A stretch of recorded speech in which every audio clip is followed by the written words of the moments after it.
Welcome, Lumineers and fans of the happiest card game on Earth. So March was a pretty busy month, and we did cover a few bits of it here and there, but I thought as the February one did so well, we would do like a March roundup and basically cover everything that we saw through the month. So towards the start of the month then, Disney Lorcana started doing a tweet a week now, it seems to be, where they showcase a single colour from the game out of the 6 that we get to play with. The first one was Amber. Purposeful Amber glimmers protect their friends at all costs. Now, we didn't get a card reveal with this one. Instead, we got some really awesome art from the Lion King showing the trio walking across the bridge, the log bridge there, as Simba ages up in the Song of Hakuna Matata. So, but we haven't seen a card for that yet. But it looks like it would be the first piece of art that hasn't been found on a card, pretty much, that they've revealed. So we think it's going to be a card. The interesting thing is it might not be. It's probably not a glimmer card, it might be an action card, but it could be a whole new type that we haven't seen yet, a song card or location card, we just don't know. But that was the first one. After that we had Gantu, was the one they used to show off steel. Steel glimmers rely on brute force to forge ahead. We did cover Gantu in a bit more detail on the channel, you can go and check him out up there. After that we got some story about the lore. This is something that I've ummed and ahed about covering. I'll be honest with you, I'm not normally a lore guy, it's not the sort of thing that usually interests me in trading card games, and there are going to be other channels out there who cover this sort of stuff much better. One, because they're able to spend a bit more time on it perhaps, but two, more honestly, they're just going to be more invested in it than me, so I don't think we're going to be covering the lore much here. But they talked about how the greater luminary, we go in and we summon the glimmers, and I'm sorry, I just don't care. I'm sure it's great. I hope for all the people who are into the lore, they get loads of it, and we get web comics and all that. Then we got all the news about the pricing. Again, we covered all that in detail on the channel here. That's also where we talk about Tinkerbell, which was the card that was revealed with that pricing article. And now we're getting into the stuff that we haven't covered yet on the channel. First of all, 20th of March, we got Springing into Spring. It was the first day of spring, and they showed us off a springy boy. Tigger Wonderful Thing. He's a 6-costed 4/4 Storyborn Tigger. He has the keyword Tigger. That's either incredible or ridiculous. I don't know. Does it mean that because he's the only one, like Tigger's the only one, so he has his own, he's not a cat or a tiger or whatever, he is a Tigger? So does that mean we only get one card, or are we going to get loads of multiple Tiggers, and in 5 or 6 sets time we can make Tigger Matters deck where they're just all the Tiggers, and there's a Lord Tigger that gives all of the Tiggers +1. I don't know, I feel weird saying Tigger so much. He's a 4/4 evasive, relatively like this. We've seen this card a few times now, right? Actually, when this one came out, we'd only seen it once before. This is basically a cheaper Brave Little Tailor Mickey Mouse. So for Mickey, is an 8-costed 5/5 with evasive. Tigger is a 6-costed 4/4 with evasive. Otherwise, they're basically the same card. Obviously, we will now later see that seems to be a running theme in Ruby. We'll get there in a moment. Next up, we had Lady Tremaine. She was revealed. Emerald glimmers are amongst the most flexible and can adapt to overcome nearly any situation.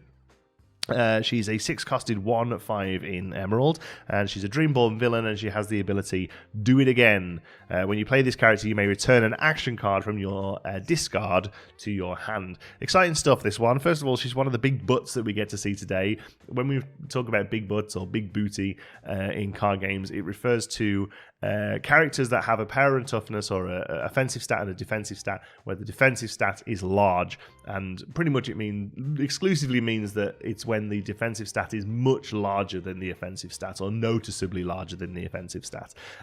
So here, for instance, she's a 1/5, 1 attack, 5 defense, 1 tough power, 5 toughness. We don't know the terminology for these still yet, but she's her what seems to be offensive stat is much smaller than her defensive stat, so she's a big butt, she's a big booty. And also this card showed us recursion for the first time. Recursion is being able to return cards from basically out of the game. So here they're calling it discard. It's also called graveyard. It's there's various different terms for it, but basically being able to retake a card that you've played once and then with a view to play it again. Very strong mechanic, decks built around it in pretty much every trading card game. So a lot of people very excited to see the mention of it here. Again, we don't still fully know how it's going to play. We don't know whether this is a good version of it, but still, it's just the idea of recursion being something that's in the game from the get-go. Again, just another layer of depth that I'm still now surprised at how deep these cards seem to be getting. Maybe it's a little too much for, maybe they're just not pushing towards the kid market after all. I don't know. We'll move on. Next one's a little bit more simple. It was their Ruby reveal. Daring Ruby glimmers, often leap without looking. Personal favorite of mine, Goofy. I had to go and get him. This is my Goofy from when I was a kid. I've had this guy for over 30 years now, I think. He's lost a tooth. I don't know whether... Will my camera recognize him as a face? Probably not. But this little dude has been everywhere with me. He's had a few repairs and stuff over the years. But the tag, you can't even read any of the words on the tag anymore. I can't even tell you what the copyright is on it. But at least 30 years old. He's been everywhere with me. He's been to Disney twice with me. Yes, I'm a huge Goofy fan, so very happy to see him in the game. He's a 5-costed 3/4 Dreamborn hero. As far as the card goes, again, we've seen this a few times now. He has evasive. That definitely seems to be Ruby's theme. Kind of lines up with Magic in that Magic very often has a mono red deck that's usually somewhere in the meta, and it is just sort of burn spells or direct damage spells. So things like Dragonfire that we've seen, kill a thing, or Scar's ability -5 to the power, that kind of stuff. You see that a lot in Ruby, in red in Magic. So here it seems to be similar but not the same in that it's mostly just sort of getting creatures down that are hard to get rid of. Next up, we got an April Fool's reveal. I'm having to watch the video because it started off blank. That was kind of the fool bit of it. But it is a genuine card. It's an Emerald card, a 3-costed 0/3, another big butt. Cheshire Cat, not all there. To lose something, when this character is challenged and banished, banish the challenging character. Again, another level of design that's coming into this game. Again, assuming that challenging means attacking, which would, attacking particular characters. This is almost like a Death Touch ability, or what's the one in Mind? There's one in Mind Bug. I think it's just called Poison, maybe, which is different to Magic's Poison. Basically, if something hits this thing, it's dying. Doesn't really matter about the attack ability. Here, it's a 0 attack even. Normally, it wouldn't do anything. So the fact that it has this ability, this lose something, just shows that this is good. Again, Emerald. I'm not quite sure where Emerald's trying to go, honestly, right now. It's still too early days for me personally, but it seems to be just a bit toolboxy, like there's a little bit of everything in there, maybe. Still, great card, very thematic reveal for April Fools. I did call that we would see... what's his name? Clopin from Hunchback of Notre Dame. I totally didn't just Google that. Yeah, he was my April Fool pick that we might see perhaps, but there's always next year. And then most recently, just yesterday at time of recording, I did do a short about this guy because he seems really fun, but to go over him again, we saw Maurice, and he was the sapphire reveal, which means there's only one color left. We'll talk about that in just a moment, but first of all, yes, Maurice, he's a 6-costed 2/7 world famous inventor with the keywords Dreamborn, Mentor, and Inventor. Seems to be a heavy hitter. Again, without the full rule set, we'll never know, but I think comparing it to other cards, you can see that there's just good stuff here. Give it a try. Whenever this character quests, you can pay 2 less for the next item you play this turn, and it works. Whenever you play an item, you may draw a card. There is a little bit of text covering up there, but I don't think it's anything big enough to suggest that second ability reads any differently. Drawing a card for doing something that you want to do anyway is fantastic. Card advantage is always strong. Give it a try. Whenever a character quests, we don't know what quest is, and I have to put my hands up here and say I was completely wrong. There's a few times it's been mentioned, send your glimmers on quests for lore. It's always just read as PR fluff, that to me. It hasn't read as anything specific. It's just read as here is a fancy way of saying play cards. I just did not read it as a mechanic, but happy to hold my hands up and say I was completely wrong on this one. It is a mechanic, and it is most likely, again, we don't know, but in my opinion, it is most likely the way that we collect the win condition, which we're all kind of assuming is the pips on the side of the cards that we've been seeing, the lore on the side of the cards, rather than it just be having X amount of that on your board, which is what I originally thought it might be. You're going to have to exert or remove the card to gain that lore, and that is questing.